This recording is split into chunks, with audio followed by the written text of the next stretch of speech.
जय माँ गजलक्ष्मी की। माता महालक्ष्मी की कृपा आप सभी पर सदैव बनी रहे। इसी मंगल कामना के साथ आज की इस वीडियो में मैं आप सभी को गजलक्ष्मी व्रत की पूजा विधि बताने वाली हूँ। गजलक्ष्मी व्रत को हाथी पूजा, महालक्ष्मी व्रत के नाम से भी जाना जाता है और भाद्रपद मास के 16 दिन के गजलक्ष्मी के व्रत किए जाते हैं। महालक्ष्मी व्रत की शुरुआत भाद्रपद माह के शुक्ल पक्ष यानी भादो के महीने के शुक्ल पक्ष की अष्टमी तिथि को होती है। जिस दिन राधा अष्टमी होती है उसी दिन से ये व्रत शुरू हो जाते हैं और अश्विन माह के कृष्ण पक्ष की अष्टमी को ये व्रत संपूर्ण होते हैं। स्वयं भगवान श्री कृष्ण जी के द्वारा पांडवों को बताया गया ये व्रत पूजन है, जो कि माता महालक्ष्मी की स्थायी प्राप्ति के लिए, घर में धन, ऐश्वर्य और समृद्धि के लिए किया जाता है। माता गजलक्ष्मी के इन व्रतों को करने से दुख और दरिद्रता का नाश होता है और घर में बरकत का वास होता है। तो देखिए 16 दिनों तक चलने वाले इस पूजन के लिए अगर आपके पूजा स्थल पर जगह है तो आप वहां पर इस पूजन को करें, और जगह ना हो तो अलग से चौकी भी लगा सकते हैं और 16 दिनों तक ये चौकी बिल्कुल हिलाई नहीं जाएगी। तो जगह को आप पहले ही सुनिश्चित कर लें, पवित्र और शांत जगह को चुनें। और यहाँ पर देखिए लक्ष्मी माता की पूजन में हल्दी का विशेष महत्व है, तो हल्दी का मैंने चौका लगा लिया है और आटे से अष्टदल कमल बना लिया है। और गेरू भी बहुत शुभ होती है, तो गेरू से मैंने रंगोली काढ़ ली है। आप रंगोली कलर से भी रंगोली बना सकते हैं। देखिए लक्ष्मी माता का पूजन है तो लक्ष्मी माता को सजावट अति प्रिय है, तो जहां पर भी आप चौकी लगाएं, चाहे थोड़ी सी ही रंगोली डालें पर रंगोली जरूर डाल लें। और अगर ना आती हो रंगोली तो आप सिर्फ अष्टदल कमल से चौक पूर कर भी पटा रख लें उसके ऊपर या चौकी रख लें। तो यहाँ पर मैंने चौकी रख ली है और लाल रंग का वस्त्र बिछा लिया है चौकी पर। लक्ष्मी माता के पूजन में आप लाल रंग का प्रयोग अधिक से अधिक करें। तो इस तरह से चौकी लगाने के बाद अक्षतों की सहायता से हम यहाँ पर अष्टदल कमल की आकृति बना लेंगे। तो अष्टदल कमल बनाना काफी आसान होता है। आपको इस तरह से 8 लाइनें खींच देनी है। और अगर ना आता हो आपको अष्टदल कमल बनाना तो आप खाली सिंपल थोड़े से चावल डालकर भी कलश स्थापित कर सकते हैं। और गजलक्ष्मी पूजन में देखिए कलश स्थापना अनिवार्य होती है, तो कलश स्थापना आपको जरूर करनी है। तो यहाँ पर मैंने पीतल का एक लोटा ले लिया है, आप चाहें तो तांबे का लोटा भी ले सकते हैं और इसके कंठ पर मैंने मूली बांध ली है। अब इसके बाद सबसे पहले हमें कलश के अंदर गंगा जल डालना है, फिर शुद्ध जल से इसे भर लेना है कंठ तक। शुद्ध जल से मेरा मतलब आपके पीने वाले जल से है। अब इसके बाद देखिए एक हल्दी की गांठ, सिक्का, सुपारी और कौड़ी, कौड़ी जरूर लेनी है आपको। लक्ष्मी माता के पूजन में कौड़ी और कमल गट्टे का विशेष महत्व है, तो या तो कौड़ी डाल दें आप या इसके अंदर कमल गट्टा भी डाल सकते हैं। अब इसके बाद चंदन और रोली कलश के अंदर हम डाल लेंगे और इसके बाद हमें 5 आम के पत्ते लेने हैं। देखिए आम के पत्ते अगर मिल जाएं आपको तो आम के पत्ते ही आप लें, अगर ना मिले तो आप अशोक के पत्ते या पान के पत्ते भी लगा सकते हैं। अब इसके बाद देखिए चंदन और रोली से हम सभी पत्तों को टीक लेंगे। अब टीकने के बाद सभी पत्तों को हम कलश में इस तरह से सजा देंगे। अब कलश के ऊपर एक प्लेट रखकर उसके ऊपर हम चावल डाल देंगे। इस तरह से पूर्ण पात्र हमें बना लेना है, तैयार कर लेना है। अब इसके बाद हम एक जटा वाला पानी वाला नारियल ले लेंगे। आप हिलाकर देख लें उसमें पानी होना चाहिए। और इस तरह से आप चाहें तो नारियल को चुनरी से भी लपेट सकते हैं और कोई लाल नया वस्त्र भी आप इस पर लपेट सकते हैं। आप थोड़ा अच्छे से टाइट करके इस वस्त्र को लपेटें जिससे ये ढीला ना हो, और अगर आप चाहें तो इसके ऊपर कलावा भी बांध सकते हैं। अब ये देखिए ये जो है ये नारियल का मुख है, ये हमें पूजा करने वाले की ओर रखना है। तो इस प्रकार से अब हम कलश को अष्टदल कमल के ऊपर स्थापित कर लेंगे और नारियल भी पूर्ण पात्र के ऊपर रख देंगे। अब इसके बाद हम 4 आसन तैयार करेंगे, माता गजलक्ष्मी का, दीप देव का, गणपति जी का, और जो 16 धागों वाला 16 गांठों वाला हम धागा तैयार करेंगे, डोरा तैयार करेंगे उसका भी। तो इस प्रकार से सभी को अक्षतों का आसन जरूर दे दें आप। और यहाँ पर देखिए जो भी मंदिर के गणपति जी हों छोटे आपके, उन्हें आप स्थापित कर लें। और माता गजलक्ष्मी का ऐसा चित्र आपको लेना है जिसमें माता गजलक्ष्मी के गज बने होने चाहिए। और अगर आपके पास ऐसा चित्र ना हो तो कोई बात नहीं, जो भी माता की तस्वीर हो आप उन्हें विराजमान कर लें। अब इसके साथ देखिए गजलक्ष्मी के व्रत पूजन में मिट्टी से बने हाथी की भी पूजा की जाती है। तो यहाँ पर मिट्टी से बना हुआ हम हाथी ले लेंगे। और आपको अगर ऐसा हाथी मिले जिसमें माता महालक्ष्मी हाथी के ऊपर सवार हो तो आप ऐसा ही हाथी लें। और श्राद्धों के समय पर इस तरह का हाथी आसानी से मिल जाता है। तो इस प्रकार से फूलों का और अक्षतों का आसन देते हुए हम ये जो ऐरावत हाथी है इसे विराजमान कर लेंगे। अब हमें एक शुद्ध देसी घी का दीपक लेना है और इसके बाद देखिए हमें 16 धागों वाला 16 गांठों वाला डोरा तैयार करना होता है। तो यहाँ पर मैं पीले रंग के कलावे से इस डोरे को तैयार कर रही हूँ और इस कलावे में देखिए 6 तार हैं। तो इस तरह से 3 बार हम उसको 3 धागे ले लेंगे तो 18 हो जाएंगे। इसमें से 2 तार आपको निकाल देने हैं तो आपके 16 तार हो जाएंगे। आप अपने हिसाब से देख लीजिए जितने आपके कलावे में तार हो। कुल मिलाकर हमें 16 तारों वाला 16 गांठों वाला धागा तैयार करना है। और अगर आप इसे कच्चे सूत से बना रहे हैं तो आप इसे हल्दी से रंग लें। और देखिए अगर आप पूरे 16 दिन के व्रत हैं तो आपको 16 गांठें नहीं लगानी है, हर रोज आपको एक गांठ लगानी है। तो जिस दिन व्रत संपूर्ण होंगे उस दिन आपकी 16 गांठें लग जाएंगी। और 16वें दिन व्रत संपूर्ण होने पर हमें किस तरह से उद्यापन करना है उसकी वीडियो भी मैं चैनल पर डालूंगी। और इसके बाद देखिए अब हम माता महालक्ष्मी का प्रिय श्री यंत्र भी स्थापित कर लेंगे चौकी पर। तो देखिए इस तरह से पहले दिन की जो स्थापना है उसमें आप हाथी ना भी रखें तो चलेगा। लास्ट वाले दिन यानी समापन वाले दिन आप हाथी रखकर पूजन जरूर करें।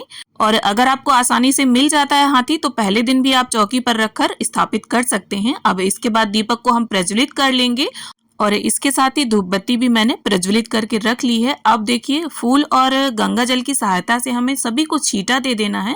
स्नान की भावना से हम सभी को छींटा दे देंगे जल का और चौकी का भी पवित्रीकरण कर लेंगे छींटा देते हुए। अब स्नान के बाद जिस तरह से वस्त्र पहने जाते हैं वैसे ही वस्त्र की भावना से गणपति जी को हमने कलावा और जनेऊ अर्पित कर दिया है। इसके बाद चंदन, रोली, अक्षत, पुष्प, धूप, घास समर्पित करते हुए हम सबसे पहले गणपति जी का पूजन कर लेंगे। तो देखिए यहाँ पर लाल गुलाब अर्पित कर रही हूँ मैं गणपति जी को। अगर आपको गणपति जी का प्रिय गुड़हल का पुष्प मिल जाता है तो आप उसे अर्पित करें। अब इसके बाद माता को वस्त्र की भावना से यहाँ चुनरी अर्पित कर दूंगी मैं। और इसके बाद माता का भी हम तिलक कर लेंगे चंदन, रोली, अक्षत समर्पित करते हुए।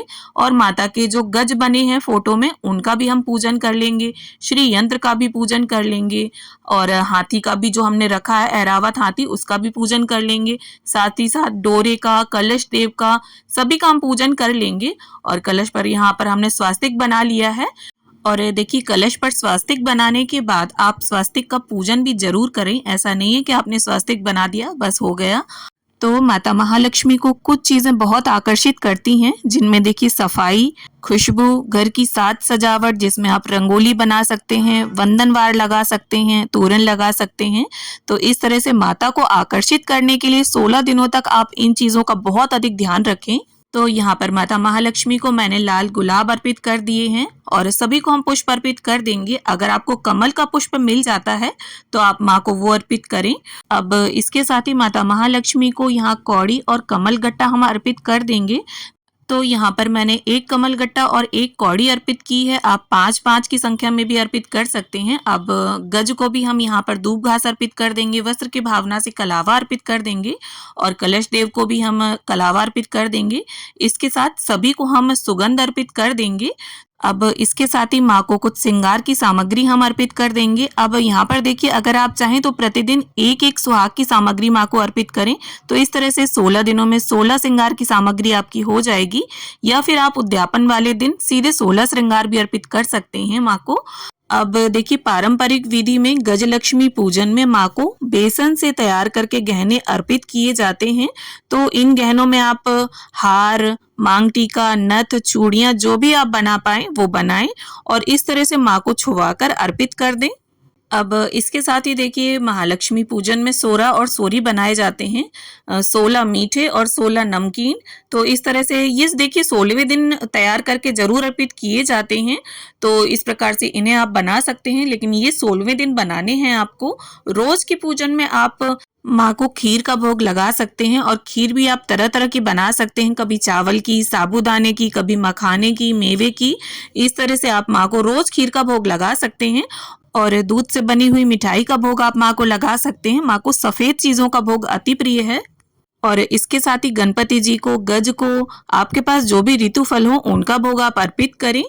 अब इसके बाद जल से भरा हुआ एक कलश हम रख लेंगे और हाथ में पुष्प, धूप घास और अक्षत लेकर हम महालक्ष्मी व्रत की कथा को पढ़ लेंगे या सुन लेंगे। आप कथा को पढ़ भी सकते हैं और सुन भी सकते हैं, लेकिन कहानी आपको जरूर पढ़नी है क्योंकि बिना कहानी पढ़े या सुने ये व्रत पूजन संपन्न नहीं माना जाता।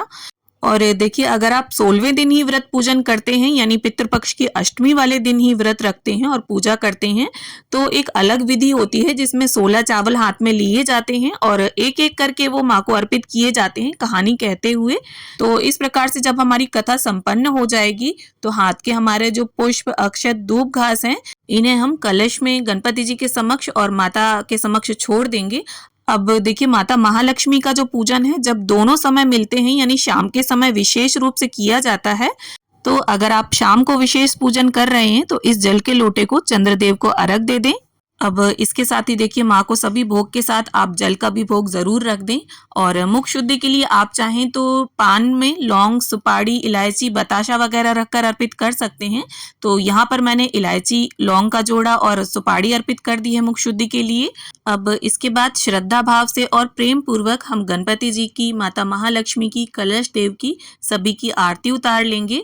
और देखिए माता की जो आरती है वो शोर शराबे से नहीं की जाती है, बहुत ही शांति पूर्वक शांत मन से की जाती है यानी कि आपको शंख घंटे इत्यादि नहीं बजाने हैं। अब देखिए आरती संपन्न करने के बाद आप अपने यथा सामर्थ्य कुछ दक्षिणा जरूर अर्पित कर दें। इससे पूजा में अगर किसी भी तरह की कोई कमी रह गई होगी तो वो पूरी हो जाएगी। अब देखिए अगर आप करना चाहें तो डेली भी हवन कर सकते हैं इन 16 दिनों में, और अगर ना करना चाहें तो 16वें दिन आपको हवन विशेष रूप से जरूर करना है। तो इस प्रकार से हम एक गाय के गोबर के उपले को सुलगा लेंगे और हवन कुंड का पूजन कर लेंगे। अक्षत और पुष्प भी अर्पित कर देंगे और ये पुष्प और अक्षत हमें बाहर ही रखने हैं, अंदर हवन कुंड में नहीं डालने हैं। तो इस प्रकार से गणपति जी और गौरी माता के नाम की पहली आहुति हम घी की दे देंगे। अब इसके बाद देखिए आप धूप घास मिक्स करते हुए सामग्री में आहुति दें। 16 आहुतियां आप दें। 16 आहुतियां जो हैं वो आप कमल गट्टे की दे सकते हैं, घी की, हवन सामग्री की, इन सभी की बीच बीच में आहुतियां आप देते रहें। और जो भी भोग नैवेद्य आपने अर्पित किया है जैसे ये सोरासुरी और जो भी मिठाई खीर जो भी अर्पित किया है उसे आप हवन में आहुति जरूर दें। ऐसा माना जाता है कि हवन में दी गई आहुतियां सीधे भगवान तक स्वीकार होती हैं। और बीच बीच में आप घी की आहुतियां भी जरूर देते रहें, इससे हवन कुंड की अग्नि प्रज्वलित बनी रहती है। और अंत में मुख शुद्धि के लिए एक लौंग के जोड़े की और एक इलायची की जोड़े की आहुति भी हम दे देंगे। और इस प्रकार से देखिए फिर 3 बार जल फिराते हुए समस्त पूजा का आचमन और शुद्धिकरण कर लेंगे। और फिर इसके बाद हाथ जोड़कर माता महालक्ष्मी से पूजा में रही कमियों के लिए क्षमा याचना कर लेंगे और ऐसी प्रार्थना कर लेंगे कि माँ इन 16 दिनों में अगर हमसे और हमारे परिवार के किसी भी सदस्य से किसी भी तरह की कोई भूल चूक हो गई हो तो अपना बालक समझकर हमें क्षमा करें और अपनी कृपा दृष्टि हमेशा हम पर बनाए रखें। अब इसके बाद देखिए हर रोज गांठ लगाने के लिए आपको ये डोरा उठाना है और 16वें दिन आपको इस डोरे को देखिए स्त्रियां हैं तो बाएं हाथ में और पुरुष हैं तो दाहिने हाथ में इसे बांध लेना है। तो इस प्रकार से देखिए रोज का पूजन हमारा संपन्न हो जाता है। और 16वें दिन यानी संपूर्णता वाले दिन हमें किस तरह से पूजा करनी है, उद्यापन किस तरह से करना है, इसकी वीडियो भी मेरे चैनल पर आपको मिल जाएगी। वीडियो जल्द ही मैं डालने वाली हूँ। तो उम्मीद करती हूँ गजलक्ष्मी व्रत पूजन की ये वीडियो आप सभी को जरूर पसंद आएगी। वीडियो अगर अच्छी लगे तो इसे लाइक शेयर करें। और हम महिलाएं हिंदू धर्म के व्रत तीज त्योहार कैसे मनाती हैं, व्रतों में पूजन कैसे करती हैं, ये जानने के लिए चैनल को सब्सक्राइब जरूर कर लें। तो मिलती हूँ आप सभी से एक नए वीडियो के साथ, तब तक के लिए जय माँ लक्ष्मी।